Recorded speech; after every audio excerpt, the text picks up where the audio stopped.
With the exterior painted, the engine finished, the interior also completed, and the chassis finalized, I could move on to some final bits of carbon fiber for the exterior.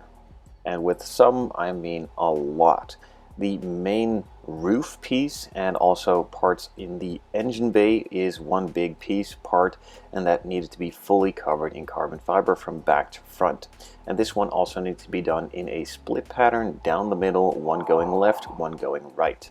So I made some custom templates with a bit of masking tape and some markers, and then carefully transferred those onto the carbon fiber decals from SK Decal, cut those out and started putting them in place. This took quite a while, actually a couple of days in total, to do every single part and make it look as good as I can, and also have the carbon fiber matching up with the panel next to it. I won't be bothering you with showing the entire process covering all of the parts, as that took quite a while, and I have done this many times on the channel before in various different videos, so just search for some carbon fiber on the channel and you will find plenty of content. After completing the first half, it looked pretty good. I still need to trim it up a little bit, so I did that off camera, cleaned up all of the edges, and could then do the exact same thing in a mirror image on the other side.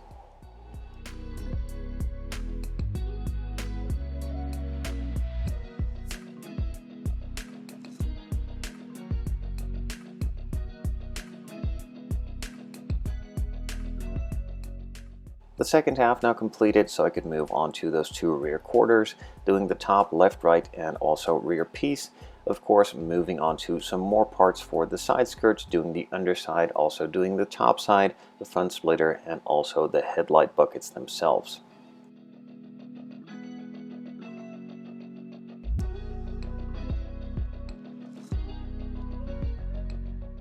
So like I said, there was quite a few pieces that needed to be completed, and those were done as well. Once everything was done, I could move on to giving it a nice glossy clear coat to make it super smooth and also have a super nice reflective gloss finish on it.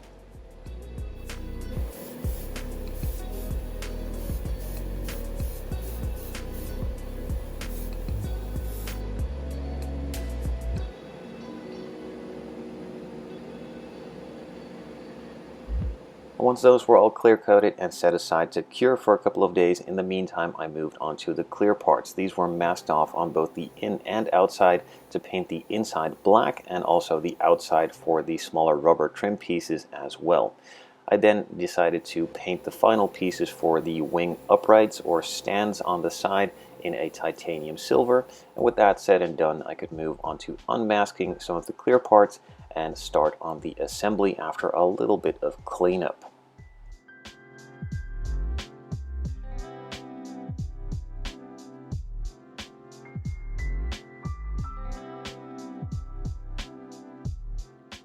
So the idea of this kit with all of the details for the chassis is that you can open the front and rear to show all of those parts off. So I had to paint the inside of those parts black too. I didn't really want to mask it up, as I simply just painted it with the airbrush on the inside, used a bit of lacquer thinner on a cotton swab, and super easily cleaned up all of the edges. Once that was done, I could move on to the assembly, and that started off with the side skirts, a little bit of photo etch mesh from the Aoshima Pagani photo etch set as well, and they could then be glued in place.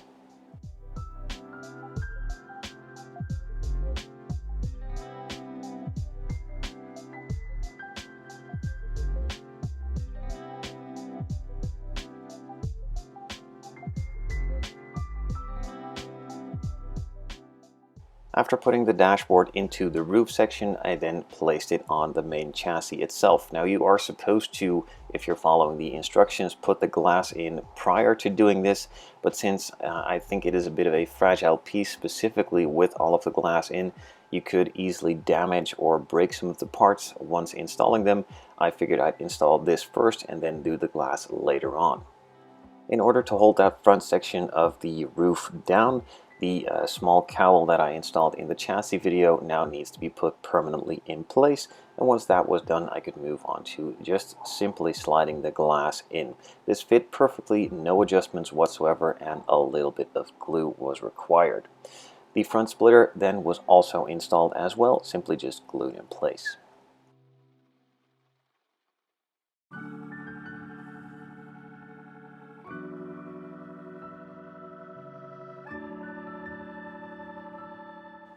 One of the main centerpieces for the rear bumper was also completely finished in carbon fiber, of course clear coated with all the other parts, and I could then add some mesh from the photo etch set in as well.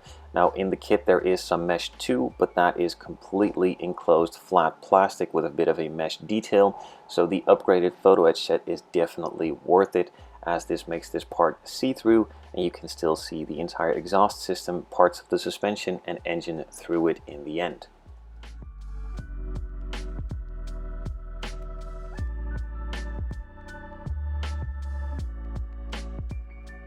Once in place, the clear parts for the rear taillights could be installed as well. The top ones are just made out of one piece and the lower ones actually from two pieces. Now there are various different sprues with different colors of these clear parts in the kit, so you can decide which configuration you'd like to install.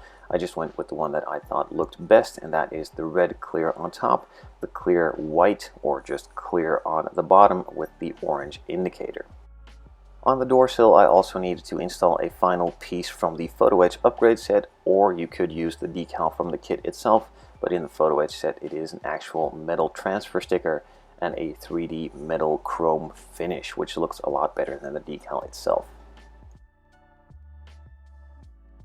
The main chassis with that is now completed, and I could move on to the covers for both front and rear. First, starting on the rear one, installing a couple of those photo etch mesh pieces for the grills, and then moving on to the spoiler and also adding some of the wheel wells on the inside first too.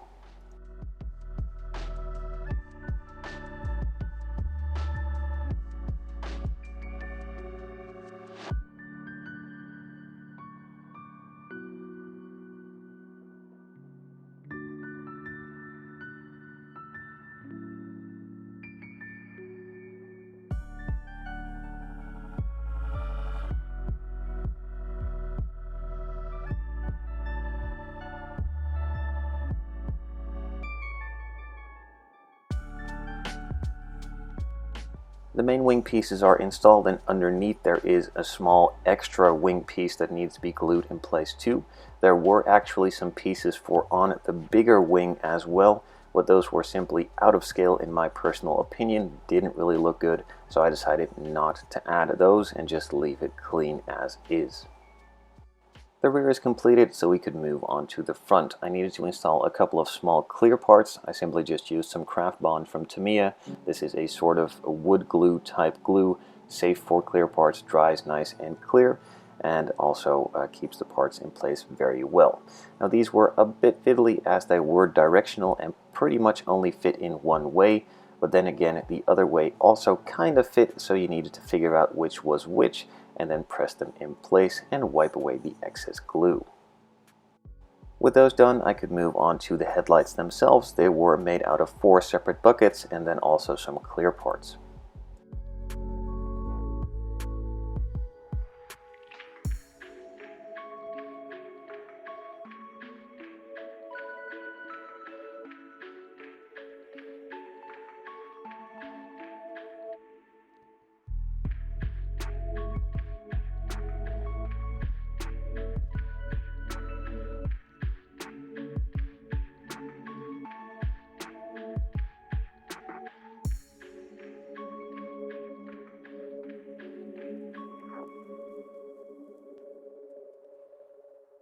Just like on the rear clamshell, for the front, the wheel wells also need to be installed in here.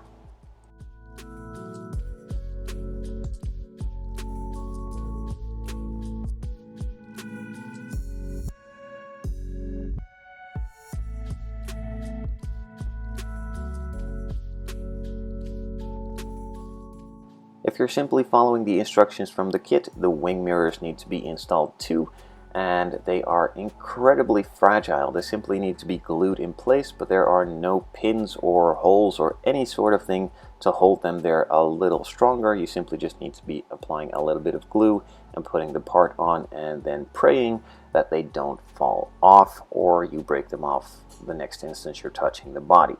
So what I decided to do was drill a super small hole in the wing stand or upright itself, and then insert a metal, or in this case brass, piece of wire rod, and then also drill a hole corresponding to this one into the bodywork where the mirror needs to be, and then slip the mirror in so it has a pretty tough hold and isn't really as easy to break off.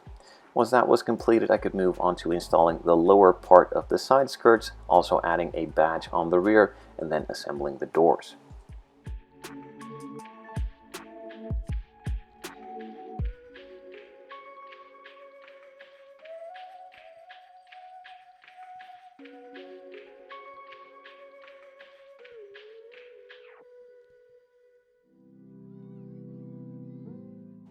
After assembling both doors, you can simply just slide them in place. And simply was used very sarcastically because pretty much nothing fit and it didn't really want to align. Now this could all be down to my own fault in the way that I assembled this kit. Maybe the paint was too thick or pretty much any other reason. This could also have to do with the fact that this is a pre-production prototype kit and not the final one. I've had a couple of friends who've built these as well. They didn't seem to have any problems whatsoever, but with me that was on the contrary, as nothing aligned whatsoever. I figured I'd start from scratch, maybe then they would fit, but they of course didn't and aligned exactly the same as before.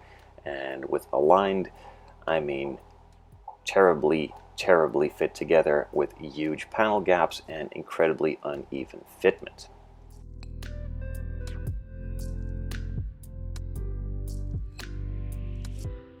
So in the end, from one side it would look pretty okay, but then again the gaps on the rear are pretty big and in my opinion unacceptable. And then once that side fit up nicely, the other one would be completely misaligned. And you can already see on the rear, once that was closed up, it looks decent, but then the other side was completely off again. It was hitting a lot of the engine pieces underneath, and therefore it needed to be sort of clearanced. And then again, the front one was just laying on there loose, had no alignment pins or anything to hold it there whatsoever. So once you've touched it or moved the model, it would be misaligned again and not look all that great.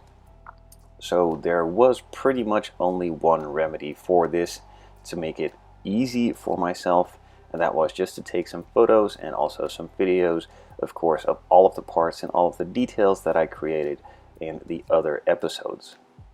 And then try to figure out a way to align all of these parts, and if they don't align, then the best remedy in my opinion is sadly to glue it shut.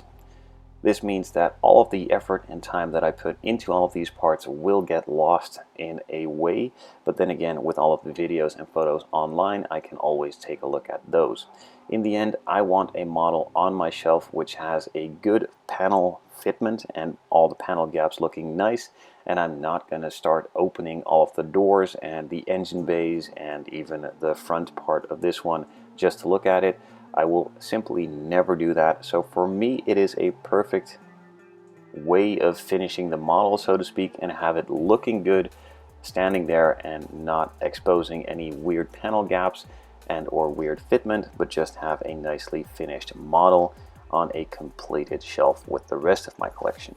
Now, of course, I did not give up that easily. I first spent about 3 hours refining the engine or the hood on the inside, adding a lot of filler pieces on both sides to make those align with the doors and have that panel gap nice and fitting, and also maybe give it a bit of a tighter fit around the rest of the body to hold it in place.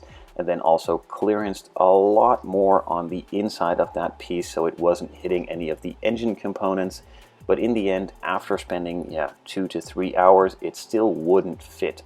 It would look pretty decent. Again, on one side the fitment would be okay, and then on the other side it would be completely off and have a super ugly gap. So the adjustments that I made on this photo aren't even all of them. I made a lot more. It wasn't hitting anything, but it simply wasn't aligning and staying in place. It was probably a bit bent and out of shape, but in the end I just couldn't take it any longer. I wanted to be fit and finished the way that a Pagani is from the factory, and that is not with wonky gaps. So as you can see in some of these photos, on one side it looks pretty good and the other side it would look absolutely awful. So instead, I just took some photos of all of the parts, showing all of the incredible detail and time that went into them, and saved those in my collection of photos, and of course here in these videos for you to enjoy. And then I just decided to glue it all together, make all of the panel gaps and parts align the way they should be, and finish this one off. Now, of course, I completely understand that some of you will be incredibly disappointed that I could not figure out how to fit these parts and make them actually function and open as the kit sort of intended them to be, which I completely understand. You guys are probably very invested in this build, watching all of the episodes, and hope to have this one come to a good ending. Now, of course, in the end, it is my build. It's going to be put on display on my shelves the way that I want it to be. So I would like to ask you guys to respect that. And if you feel like you can do a better job, I surely hope you can, and hope that these kits and parts fit together better on yours than they did on mine. With that being said, even though all of the doors, panels, and stuff are now completely glued together, that doesn't mean all of the details are lost. Luckily, to the panoramic roof, the entire interior is visible through all of the vents and mesh upgrades from the photo etch set. You can still see a lot of the inside components for the engine bay, suspension, and all sorts of stuff all around, and that is a really big plus. If I wouldn't have had that upgrade set, then those details would be lost as well, and that would be pretty disappointing. Overall, I really did enjoy this build. Spent a lot of time on adding carbon fiber decals, custom 3D printing the wheels that Ollie made, and all the other components all around, and I really hope you guys enjoyed this video series and understand my decision. That's it for this one. Time to move on to another build, and I'll see you guys on that one.